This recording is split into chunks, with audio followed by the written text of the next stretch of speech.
तो नॉलेज जरूर देंगे। क्या आएंगे तो नॉलेज भी जरूर देंगे। ये नॉलेज है।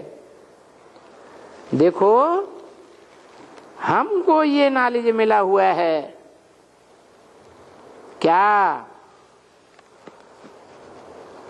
कि आत्मा इतनी छोटी बिंदी है और इस आत्मा का फादर भी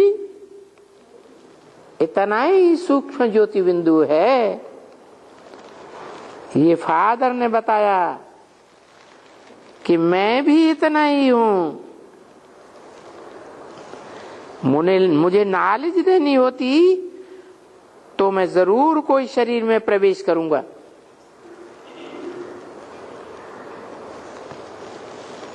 और जरूर यहां स्टार भी बैठता है आत्मा भ्रकुटी में। जिनको नॉलेज दूंगा कि तुम अमुक ये पार्ट बजाने वाली आत्मा हो, क्राइस्ट हो, इब्राहिम हो, बुद्ध हो, गुरु नानक हो, तो क्या करूंगा है उनके बाजू में जाकर बैठूंगा। क्या करेगा? उनके बाजू में जाके बैठूंगा। कब? अपने शरीर से, अपनी देह से नष्ट मोहा होगा तब जाकर बैठेगा या बिना नष्ट मोहा हुए बैठेगा?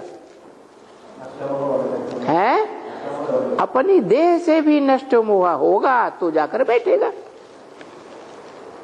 पराये शरीर में बाजू में जाकर बैठूंगा। और सिर्फ बैठूंगा ही नहीं, उसमें बैठ मैं बोलूंगा भी, बोल भी सकूंगा। क्योंकि ऐसे नहीं है कि जिसमें मैं बैठूंगा वो बोलता रहेगा और मुझे बोलने नहीं देगा। क्या ऐसे हो सकेगा? नहीं। मैं बोलूंगा तो उसे नहीं बोलने दूंगा। जैसे भूत प्रेत प्रवेश करते हैं ना,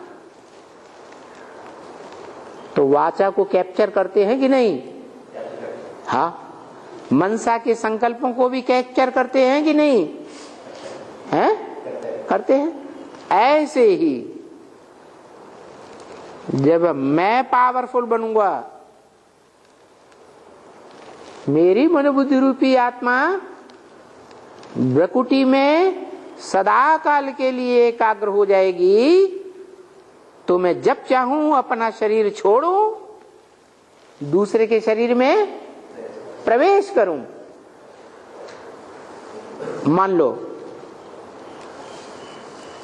बड़े बड़े एटम बम बनाने वाले वैज्ञानिक हैं, उन्होंने हजारों हजार वाट के एटम बम बनाए हुए हैं, परंतु उनमें हिम्मत नहीं है अपनी ही बनाई हुई क्रिएशन को विस्फोट करने की, यूज करने की। हिम्मत है? नहीं है। 1914 में प्रथम विश्व युद्ध हुआ था। क्या? और द्वितीय विश्व युद्ध हुआ 1944 के तुरंत बाद 45 में। कितने साल के अंदर हो गया? 24, 34 और 44। कितने साल हुए? अरे 1914, 1914 पहला विश्व युद्ध, उसके बाद 1945 द्वितीय विश्व युद्ध। कितने साल में हो गया? 30 इयर्स में। और अभी देखो कितने साल हो गए, कितने साल हो गए, 80 साल हो गए। और इतनी देश विदेश में कसमकस चल रही है, और कोई में हिम्मत नहीं है एटॉमिक एनर्जी का विस्फोट करने की। तो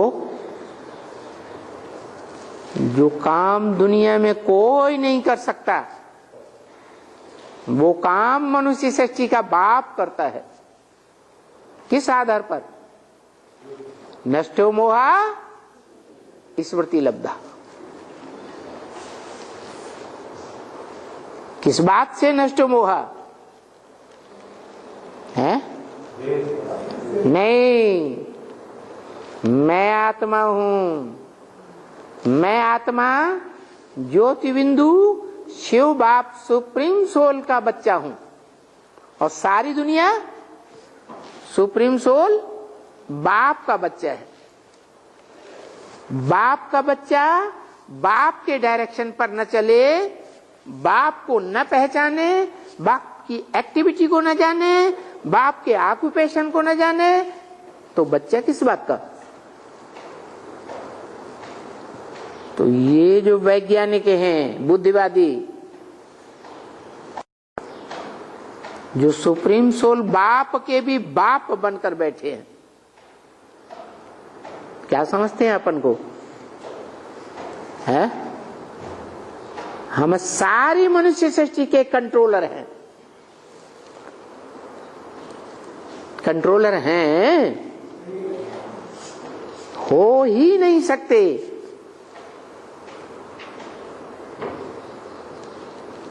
इब्राहिम हो, बुद्ध हो, क्राइस्ट हो, गुरु नानक हो, ब्रह्मा हो, धर्म पिताएं तो हैं, लेकिन सब देहधारी धर्म पिताएं।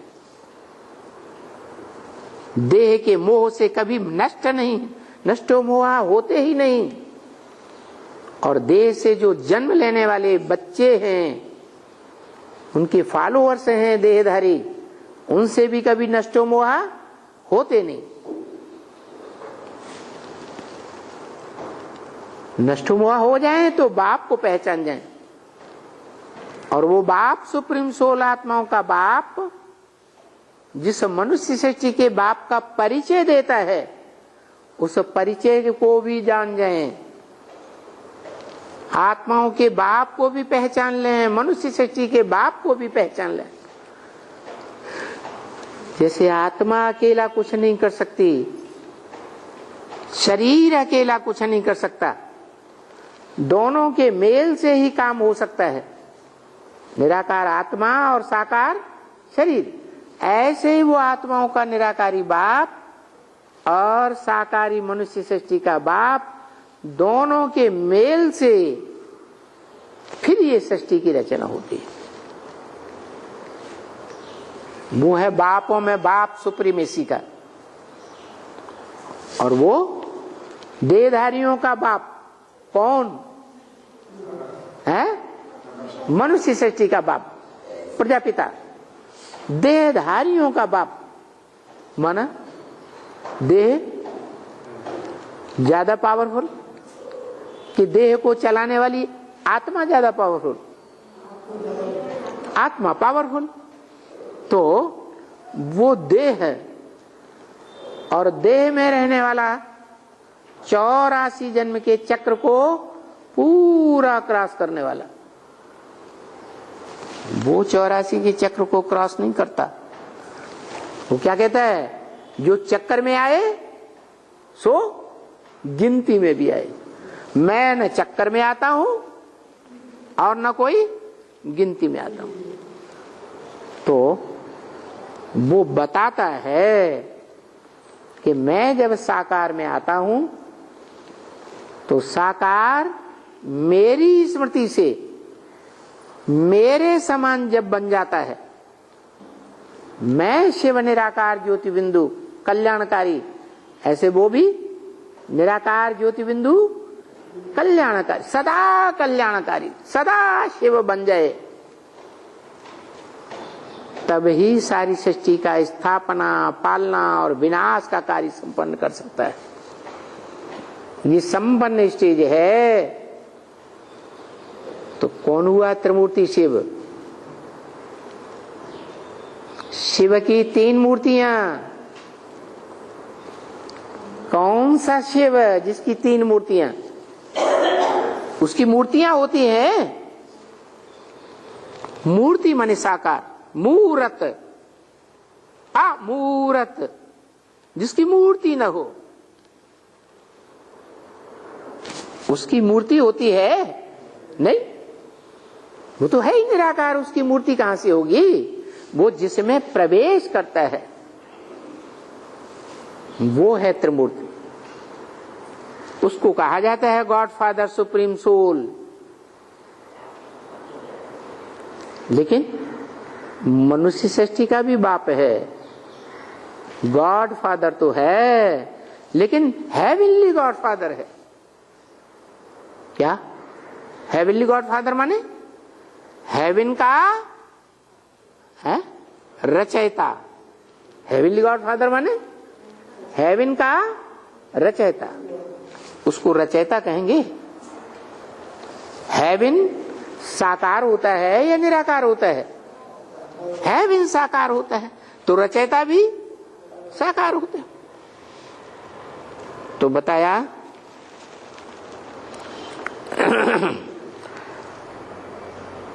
मैं इस सृष्टि पर जब प्रत्यक्ष होता हूं तो मुझे नॉलेज देनी होती है।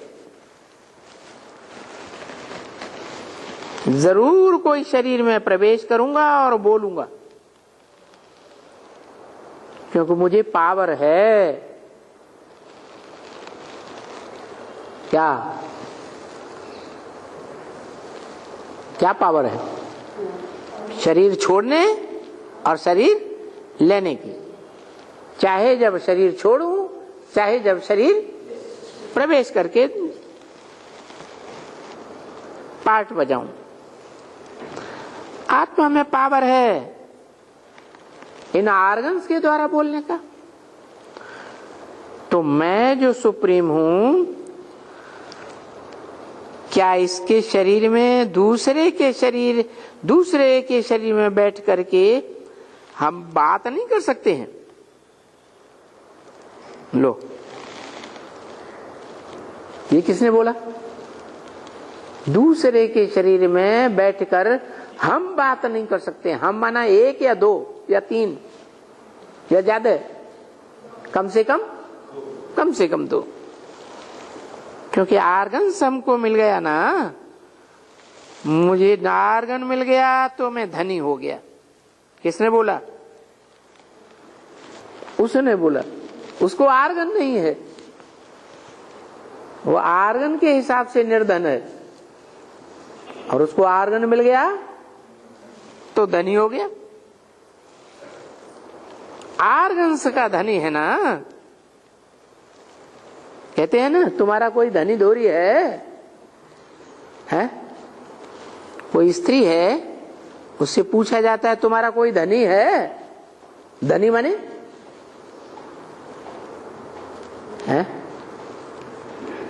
धनी माने धनवान। किस तरह का धनवान? ऐसा धनवान, ऐसी प्रॉपर्टी का धनवान जिस धन के आधार पर वो बड़ा परिवार का मुखिया बन बैठा।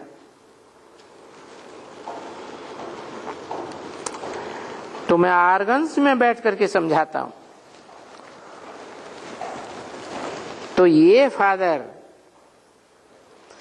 इन आर्गन्स में बैठ करके, ये जो जिसको कहा जाता है एडम, क्या कहा जाता? एडम। तो एडम के उस शरीर में बैठ करके नॉलेज देते हैं।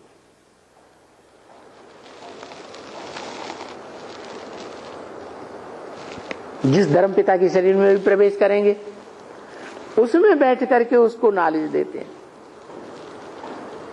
वो बात वहां भी लागू होती है। क्या? यही जानो कई देव जनाई, और जानत तुम्हें तुम्हें हुई जाएगी। वो तुमको जब जान लेता है तो तुम्हारी तरह जैसे तुम धर्म पिता हो वो भी धर्म पिता हो जाते। ये हिसाब है।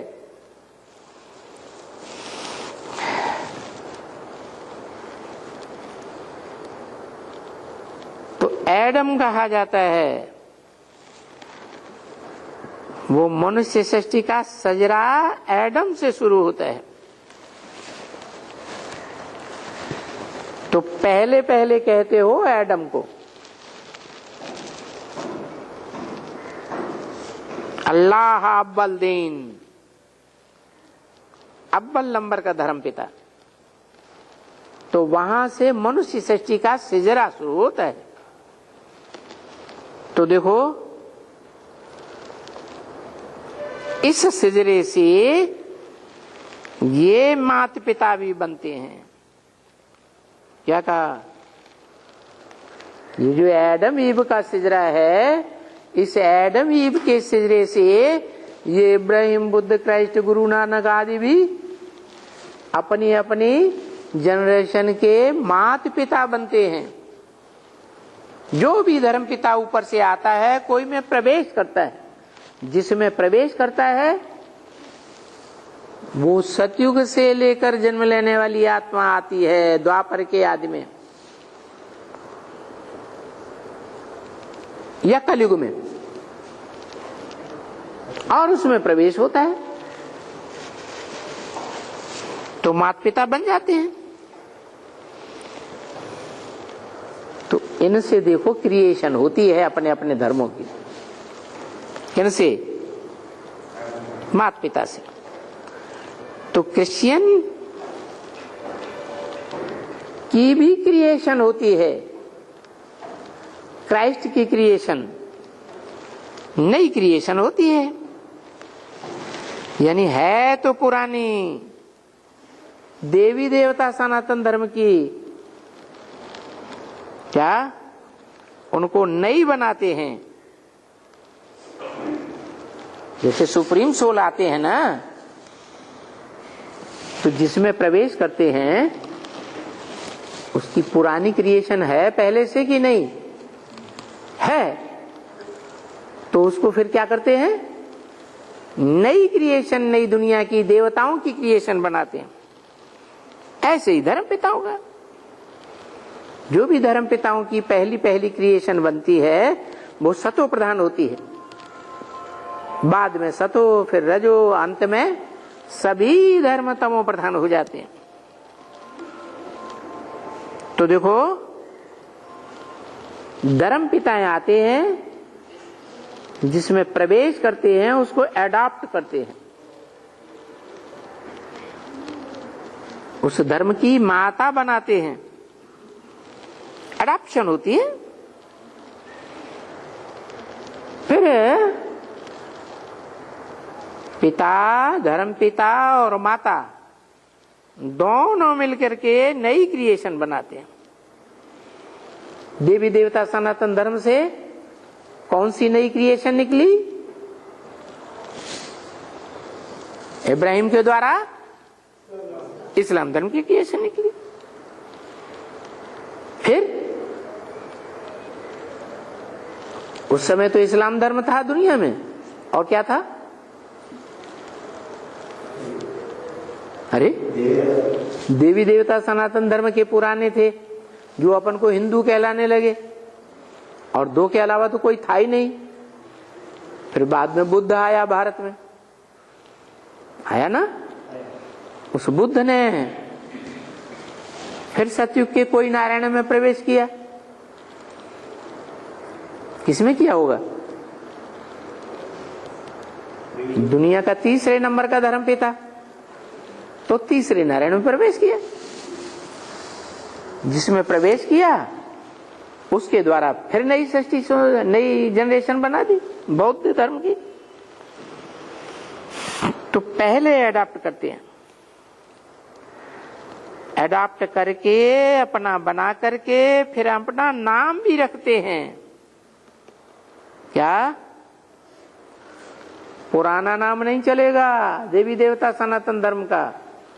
क्या नाम भी बुद्ध रख दिया, बौद्धि। जिसमें प्रवेश किया उसका नाम बदल दिया। जैसे क्राइस्ट ऊपर से आया, जिसमें प्रवेश किया उसका नाम जीसस, क्या नाम बदल दिया? जीसस नाम रख दिया। पुराना नाम था ना जीसस, वो तो देवी देवता सनातन धर्म से चला आया जीसस। फिर प्रवेश किया तो उससे पैदा हुए तो क्रिश्चियंस बन गए। उस जीसस का नाम क्राइस्ट रखा गया। क्या आत्मा का तो नाम होता नहीं। शंकर